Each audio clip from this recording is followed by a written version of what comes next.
నమస్తే, welcome to our channel. నేను వి ప్రియాంకరావు. ఐబొమ్మ నిర్వాహకుడిని పోలీసులు అరెస్ట్ చేశారు. అరెస్ట్ చేస్తుంటే ఇప్పుడు నడుస్తున్న చర్చ ఏంటి? ఈ క్రెడిట్ అంతా ఎవరికి ఇవ్వాలి? సివి ఆనంద్ గారికి ఇవ్వాలా, లేదుగా ఇప్పుడు కొత్తగా వచ్చిన ఆఫీసర్స్కి ఇవ్వాలా, ఎవరికి ఇవ్వాలి అని. సో నిజంగా ఇందులో ఎక్కువ కృషి ఎవరు చేశారు, అసలు ఎలా పట్టుకున్నారు, ఏం జరిగిందనేది తెలుసుకుందాం. మనతో మాట్లాడడానికి senior journalist doctor Durga Vadlamani గారు ఉన్నారు. ఆవిడ తెలుసుకుందాం. నమస్కారం మ్యామ్. మ్యామ్, చాలా మంది అంటున్నారు ఈ క్రెడిట్ మొత్తం సివి ఆనంద్ గారికి ఇవ్వాలి అని చెప్పేసి, కొంతమంది అంటున్నారు ఆయనకు కాదు వేరే వాళ్ళకి ఇవ్వాలి అని చెప్పేసి. అసలు ఇందులో ఎక్కువ కృషి ఎవరిది? అసలు ఈ కేసుని టేకప్ చేసింది ఎవరు? ఇందులో 75% సివి ఆనంద్ గారిదండి. 25% ఇప్పుడు కొత్తగా వచ్చిన వాళ్ళది ఉంటుంది ఖచ్చితంగా. అంటే ఆయన మొదలుపెట్టి ఆల్మోస్ట్ ముచ్చిక్కుడికి వచ్చాక ఆయనకి వేరే శాఖకి వెళ్ళిపోయారు. అవును, పాప ఆయన ఇది ముగించాలనుకున్నారు కానీ కుదరలా. కాబట్టి ఎవరైతే మొదలు పెట్టారో వాళ్ళ పేరు మర్చిపోకూడదు కదా. సో ఆయన క్రెడిట్ ఖచ్చితంగా ఉందండి. అంటే సివి ఆనంద్కి 2 ఏళ్ల క్రితం ఈ ఐబొమ్మ ఇమ్మడి రవినాథను అతను ఛాలెంజ్ విసిరాడు. మీరు మమ్మల్ని ఆపలేరు, మా దగ్గర చాలా డేటా ఉంది, మీరు మమ్మల్ని ఏమీ చేయలేరు, పట్టుకోలేరు, దమ్ముంటే పట్టుకోండి అని ఛాలెంజ్ విసిరారు. సో దాని మీద ఫోకస్ చేశారు పోలీసులు. అతను ఏం చేసేవాడంటే కొత్త సినిమా రిలీజ్ అవగానే దొంగతనంగా దాన్ని రికార్డ్ చేయించి థియేటర్స్లో అప్లోడ్ చేసేసేవాడు ఐబొమ్మకి. తర్వాత ఓటీటీలో వచ్చినవన్నీ కూడా డిజిటల్లో వాటిని మళ్ళీ రిలీజ్ చేసేసేవాడు. ఇతను యాక్చువల్గా ఎంబీఏ ఏదో చేసినట్టున్నాడు. విశాఖపట్నంకి ఎక్కడికో చెందిన అబ్బాయి. ఫస్ట్ మంచిగానే ఉన్నాడు, 2 కంపెనీలు పెట్టి సీఈఓగా ఉన్నట్ట. అంటే తెలివితేటలు ఎక్కువైతే కూడా పర్వర్టెడ్గా అయిపోతారేమో మనుషులు. అతి తెలివితేటలు కూడా పనికిరా ఉంటాను చూడండి. మంచి నాలెడ్జ్ ఉన్న పిల్లాడు ఆ కంపెనీలు వదిలేసి, ఆ ఉద్యోగాలు వదిలేసి, తర్వాత తల్లి తండ్రి చూసిన అమ్మాయిని కాకుండా ప్రేమించి పెళ్లి చేసుకుని ఇతను కరేబియన్ దీవుల్లో ఉంటున్నాడు. సో ఉన్నప్పుడు ఏమైంది, ఈ అమ్మాయిని వదిలేసి 5 ఏళ్ళు అయిందిట. అయ్యాక అక్కడికి వెళ్ళిపోయినట్టున్నాడు. ఈ ఐబొమ్మ మొదలుపెట్టాడు.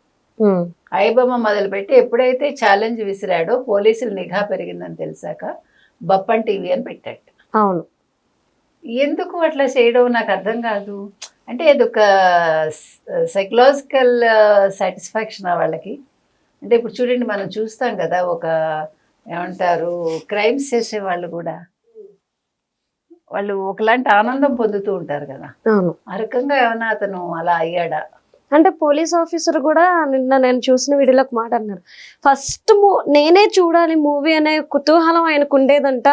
ఆ కుతూహలమే దీనికి దారి తీసింది అంటే చాలా ఆశ్చర్యం అనిపించింది మేడం అది ఆ వర్డ్స్ వినగానే. అంటే చూడాలనుకోవడం తప్పలేదు. నువ్వు సిటీలో ఉండు, సినిమా రిలీజ్ అవగానే బుక్ చేసుకుని చూడు. నువ్వు ఎక్కడో ఉండే ఆ సినిమా నేను చూడాలనుకుంటే అది తప్పు కదా. అంతే కదా. నువ్వు చూడాలనుకోవడం తప్పు కాదు, దొంగతనంగా చూడాలనుకోవడం తప్పు. అవును, మీ కుతూహలం తప్పు కాదు, ఆ కుతూహలం కోసం మీరు వెళ్ళిన మార్గం తప్పు. అవునా? అవును. ఇంత తెలివితేటలుండి ఇవాళ ఏం సాధించాడు అతను?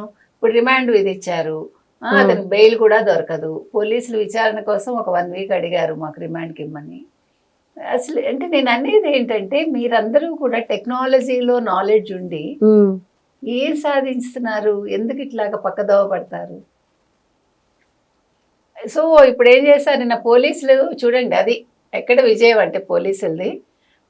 నన్ను పట్టుకోలేరు అన్న ఇమ్మడి రవి చేత ఏమంటారు సర్వర్లు ఓపెన్ చేయించి మొత్తం అవన్నీ ఈ ఐబొమ్మను బప్పన్ టీవీ మూయించారు. నన్ను పట్టుకోండి చూద్దామంటే పట్టుకోవడం ఏంటి, నీ చేత అవన్నీ కూడా మూయించారు. పోలీసులు ఎంత పెద్ద విజయం అండి ఇది.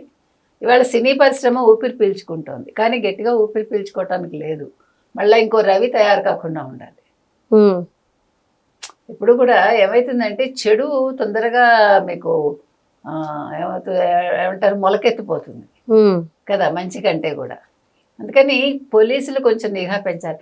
ఎన్ని చేస్తారండి పోలీసులు మాత్రం? ప్రతిదానికి మనం తెల్లారు లేచి తిడుతూ ఉంటే ఎట్లా? వాళ్ళు ఏమి చేస్తారు? పనికిమాలిన వాళ్ళకి కాపలాలు కాస్తూ ఉంటారా రాజకీయ నాయకులకి? వాళ్ళు చేసే ఏమంటారు పాదయాత్రలో, లేకపోతే ఏంటి ఏదన్నా ఏమంటాం మనం, వాళ్ళని వెళ్ళి పరామర్శ యాత్రలకి, లేకపోతే ఇవి చూస్తారా? లేకపోతే నిజంగా దొంగలు పట్టుకుంటారా? ఏం చేస్తారు? కాబట్టి వాళ్ళ నాన్నగారు కూడా అప్పారావు గారట, ఆయన పేరు ఇమ్మడి అప్పారావు. అవును. ఆయన మాట్లాడారట ఇది వీళ్ళతోటి, విలేకరులతో మాట్లాడుతూ, మా అబ్బాయి ఎందుకు చేశాడో మాకు తెలియదండి, మేము చూసిన సంబంధం కూడా అతను చేసుకోలేదు, అతను ప్రేమించి పెళ్లి చేసుకున్నాడు, ఆ అమ్మాయిని కూడా వదిలేశాడు, మాకు ఐడియా లేదని చెప్పారట. అతను ఇక్కడ కుకట్పల్లిలో రెయిన్బో విస్టా ఏదో అందులో ఉంటాడని తెలిసి అక్కడ ఒక ఫ్లాట్ ఉందని పోలీసులు నిఘా పెట్టి అతన్ని పట్టుకుని కుకట్పల్లిలో అతని ఇంట్లోనే అరెస్ట్ చేశారు. అయితే ఫ్లాట్స్ ఉంటారు కదా మిగతా వాళ్ళు, మాకు అతను వేరే బోర్డ్స్ ఏం పెద్దగా తెలియవని చెప్పారు. అంటే నేను అనేది ఎందుకు ఇట్లాగా ఈ యువత ఇంత మంచి నాలెడ్జ్ పెట్టుకుని, నిన్న కూడా మనం మాట్లాడుకున్నాం, మంచి పనులు చేయొచ్చు, మంచి మంచి యాప్స్ వాళ్ళు తయారు చేయొచ్చు, వాళ్ళ పేరు చిరస్థాయిగా ఉండిపోతుంది. అంతే. ఎందుకు ఇట్లాగా పనికి మాలిన వక్ర మార్గాల్లో వెళ్ళడం? ఏం సాధించారు? వాళ్ళ కుటుంబం కూడా బాధపడుతుందిగా, అయ్యో ఏంటి నా కొడుకు ఇట్లా చేశాడు, ఏం తప్పు చేసావు అని వాళ్ళు బాధపడిపోతారుగా. వాళ్ళని చుట్టుపక్కల వాళ్ళు ఎట్లా ట్రీట్ చేస్తారు, ఏంటి ఇట్లాంటి పిల్లాడిని కన్నారా మీరని, అది ఇంకా వేదన కదండి. ఇప్పుడు మీరు చేసిన తప్పకు మీ తల్లిదండ్రులు అనవసరంగా బాధపడాలి జీవితకాలం. మిమ్మల్ని కన్నందుకు వాళ్ళకి వేదన మిగులుస్తారా మీరు? ఈ ఐ బొమ్మలో ఐ అనేది ఇమ్మడిట, ఇమ్మడి బొమ్మ అనమాట. అది ఏంటది? నిజంగానే సంథింగ్ రాంగ్ అబ్బాయికి, నన్ను అడిగితే సైకలాజికల్ గా ఏదో ప్రాబ్లం ఉంటుంది, అందుకని ఇట్లా చేశాడు. ఏది ఏమైనా ఇది సివి ఆనంద్ గారి విజయం అని పక్కాగా చెప్పచ్చు, అందులో తప్పేమీ లేదండి. ఆయన మొదలుపెట్టి ఆల్మోస్ట్ 90% ముగించాక అది వేరే వాళ్ళ చేతుల్లోకి వెళ్ళింది. ప్రెసెంట్ ఆఫీసర్ ఎవరుంటే వాళ్ళది కూడా ఈ విజయంలో భాగస్వామ్యం ఉంటుంది. సో సినీ పరిశ్రమ అయితే ఊపిరి పీల్చుకుందని చెప్పచ్చు. ఇంకా ఐబొమ్మ లాంటివి ఇంకోటి పుట్టుకురాదు అని చెప్పి ఇప్పుడు చాలా మంది, మీకు తెలుసో లేదో, ఇమ్మడి రవిని చాలా వెనకేసుకొచ్చారు యూత్. అవును మేడం. ఎందుకంటే వాళ్ళు ఇంతంత డబ్బులు పెట్టి మేము సినిమా హాల్స్కి వెళ్ళగలమా, సినిమాలు చూడగలమా అనేది వాళ్ళ ఉవాచ. అది కరెక్ట్. దానికి ప్రత్యామ్నాయం ప్రొడ్యూసర్స్ ఆలోచించాలి, సినిమా థియేటర్స్ ఆలోచించాలి, మా లాంటివి ఆలోచించాలి. దానికోసం మనం ఇలాంటివి ఏమనాలి, ఎంకరేజ్ చేయకూడదు. మనం సినిమా చూడలేం కాబట్టి ఇందులో ఫ్రీగా చూస్తామని వెంటనే సినిమా రాగానే ఇతనికి ఉండే కుతూహలమే వాళ్ళకు ఉండడం అనేది అది వక్ర మార్గానికి దారి తీయటమేగా. కాబట్టి దాన్ని మనం ఎంకరేజ్ చేయకూడదండి. ఐబొమ్మ అతను చేసింది మంచిది అని యూత్ అంటే అది వాళ్ళ ఆలోచన విధానం తప్పని నేను అంట. కాబట్టి అది మనం ఒప్పుకోకూడదు, అలాంటివి సరిదిద్దుకోవాలి. మనం సినిమా చూడాలనుకుంటే డబ్బులు పెట్టి చూస్తే చూడాలి, లేదు మీకు ఎప్పుడొస్తే టీవీలో అప్పుడే చూడండి, ఏమి ఇబ్బంది లేదు. కానీ రేట్ల విషయంలో మీరు ఆందోళన చేయండి, అది తప్పు లేదు.